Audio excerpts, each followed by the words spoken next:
स्वराज्य संवाद न्यूज, जनतेच्या हक्काचं व्यासपीठ। दादा नमस्ते। जिल्हा परिषद पंचायत समितीच्या निवडणुका लागलेल्या आहेत। तुमच्या जिल्हा परिषद गटांना 4 उमेदवार आहेत। चारीचे 4 उमेदवार तुल्यबळ आहेत। सध्या हवा कुणाची? तरी पण आता सगळे तुल्यबळ आहेत म्हणलं। सर्वसामान्य मतदारांनी काय विचार केलेला, कोणता उमेदवार निवडून द्यायचा? टाइम आहे ना, हा टाइम आहे, पण तुमच्या मनातला उमेदवार कोण? नाही मनातला नाही, पण कोणीतरी असेलच ना, एखादा जवळचा किंवा मनातला। साहेबांची कामं कोणत्या साहेबांचे?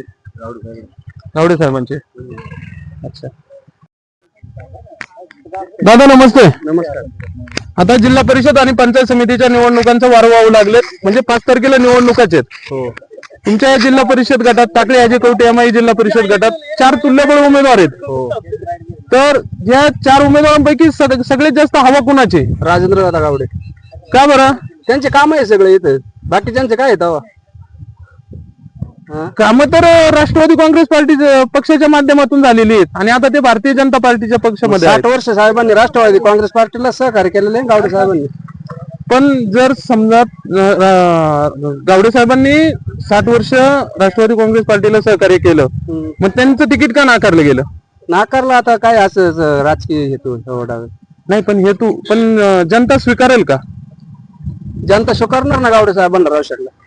राजू गावडेंना जनता पक्ष भारतीय जनता पार्टी असेल, ह्या पक्षावरती थोडस शेतकरी गट असेल किंवा सर्वसामान्य नागरिक असेल थोडासा नाराज दिसतो। आपण आता हे राष्ट्रवादी शिवसेना हे कुठं भाजप जनता पार्टीलाच वर मिळाले, ते कुठं लय एकत्र आहे? नाही, हे स्थानिक स्वराज्य संस्थांच्या निवडणुका आहेत। वर जरी युती असली तरी 4 पक्ष या ठिकाणी वेगवेगळे लढतात। काही हो, राजेंद्र दादा 1 नंबरने येणार।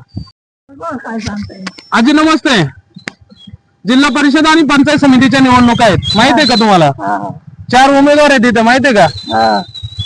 तर कोणता उमेदवार निवडून आला पाहिजे असं तुम्हाला वाटतं? राजू गावडे। का बरं? ते बघा जास्त आमच्या वाडीला। तुमच्या वाडीला? पण एकंदरीत तिथं काही दामवांनांचं पण नाव घेतात, काही दुसऱ्या उमेदवारांची नावं घेतात, मग हे कसं? आता ज्याची त्याची खुशी आहे ना। हा नाही, पण एकंदरीत पाहता मग पोपटराव गावड्यांचं काम इथं चांगलं आहे का? त्यांनी पहिल्यापासून जीव लावलेले आमच्या वाडीत, इथं शरदवाडीमध्ये। अच्छा। जिल्हा परिषद आणि पंचायत समितीच्या निवडणुकांचा वार वाहू लागले। तुमच्या टाकळी अजय जिल्हा परिषद गटामध्ये सध्या हवा कुणाची? राजू दादाची।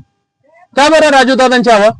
भरपूर काम केलेलं आहे पहिले त्यांनी काम तर केलं, पण काम जी झाली ही सगळी राष्ट्रवादी काँग्रेस पार्टीच्या पक्षाकडनं झाली, आणि आता ते भारतीय जनता पार्टीच्या पक्षामध्ये। साहेबांनी तिकीट दिलं त्यांना ना। हा, पहिल्यापासून आम्ही त्यांच्या पाठीमागे राजूदादा बरोबर। राजू दादांच्या पाठीमागं। हो। बाबा नमस्ते। जिल्हा परिषद पंचायत समितीच्या निवडणुका लागल्यात। जिल्हा परिषद पंचायत समितीच्या निवडणुका लागल्यात, हवा कुणाची? मान्य तिन्ही उमेदवारात आमचं जीवन आहे थोडक्यात। तिन्ही उमेदवार जरी तुमचे असले, पण तिन्ही उमेदवारांमध्ये हवा जास्त कुणाची? 3 नाही 4 उमेदवार आहेत। माझं तरी काय येतं पुढे? नाही, पण तुम्हाला काय वाटतं कोण उमेदवार निवडून आला पाहिजे? तरी पण सर्वसामान्यांसाठी धावणारा उमेदवार कोण? राजू गावडे।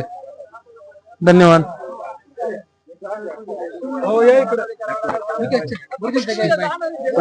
सर नमस्ते। दादा नमस्ते। नमस्कार। जिल्हा परिषद आणि पंचायत समितीच्या निवडणुकांचा वार वाहू लागलं। तुमच्या जिल्हा परिषद गटामध्ये 4 तुल्यबळ उमेदवार आहेत। सध्या हवा कुणाची? दामवानांची। का दामवानांची हवा? कारण ते समाजाचे काम करतात, ते एक दानशूर दाता आहे। गोरगरिबांचे कामाला येतात नेहमी।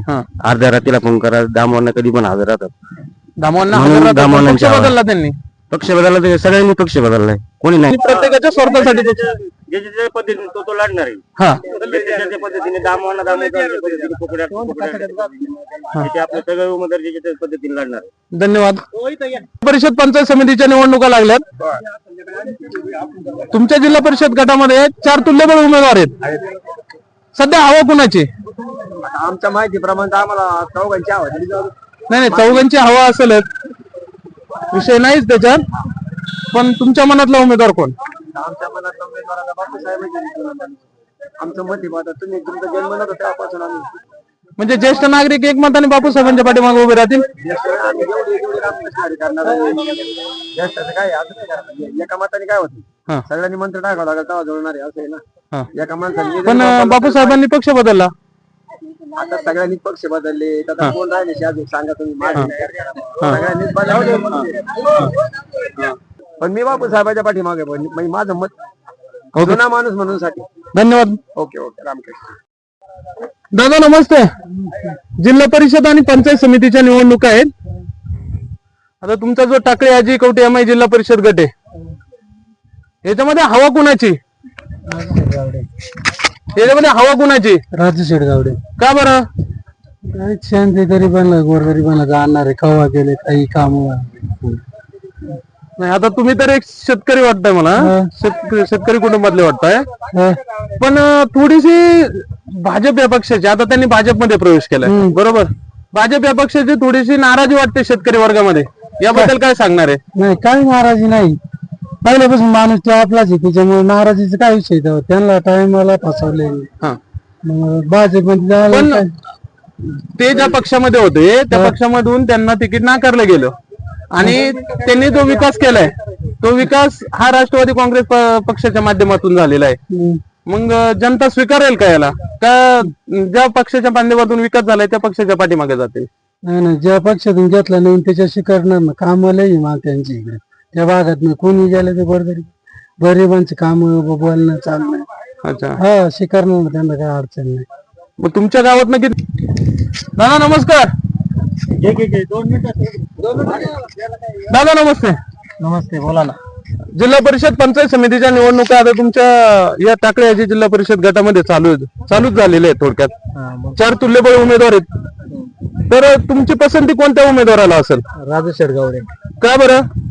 साहेबांची कामं चांगली, बाकीच्या उमेदवारांची कामं नाहीत का? आहेत बाकी त्यांची आहे, पण साहेबांची पहिल्यापासून कामं आहेत तिथे आमच्या भागात.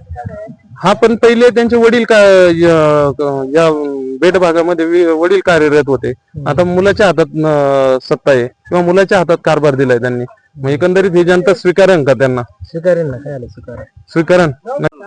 दादा नमस्ते. काय जिल्हा परिषद पंचायत समितीच्या निवडणुका लागलेल्या आहेत, तुमच्या जिल्हा परिषद गटामध्ये 4 तुल्यबळ उमेदवार आहात, कोण विजय होईल?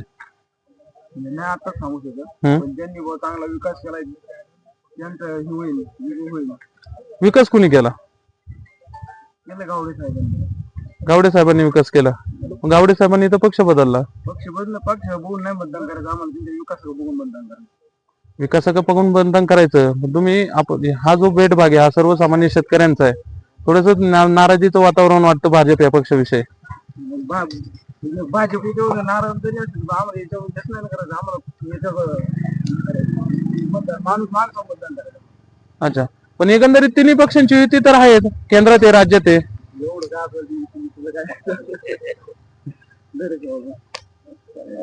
दादा नमस्ते.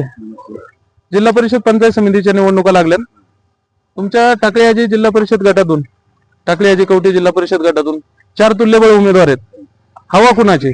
हवा पुढे, पण त्यात गावडे लागेल हे 100%. का बरं? काम आहे, कामाच्या द्वारा. कामं तर राष्ट्रवादी काँग्रेस पार्टी पक्षात असताना त्या पक्षाच्या माध्यमातून झालेली कामं आहेत. पण ती मागणी पण गावडे साहेबांनीच केली ना, त्यांना काय माहिती पुढे काय सगळं गावडे साहेबांनीच केलंय ना, हे पळाले तेव्हा त्यांना म्हणजे केले ना. आणि बाकीचे जे उमेदवार आहेत तुल्यबळ नाहीत? तुल्यबळ आहे, भरपूर तुल्यबळ आहे, पण त्यातल्या त्या कामाच्या याच्यावर यांचं थोडंफार जे राहील. गावडे कुटुंबांचं.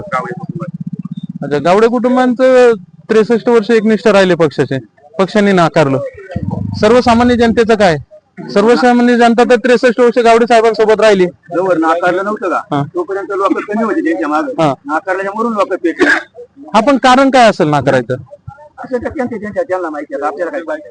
म्हणजे गावडेकरांनी कुठेतरी विकास कामात कमी पडले? अजिबात नाही. वरून काय केलं, यांची ताकद कमी पडली, वर यांची ताकद माणसांमध्ये आहे पण वर नसेल, दुसरं काही. अच्छा, धन्यवाद. करतात ते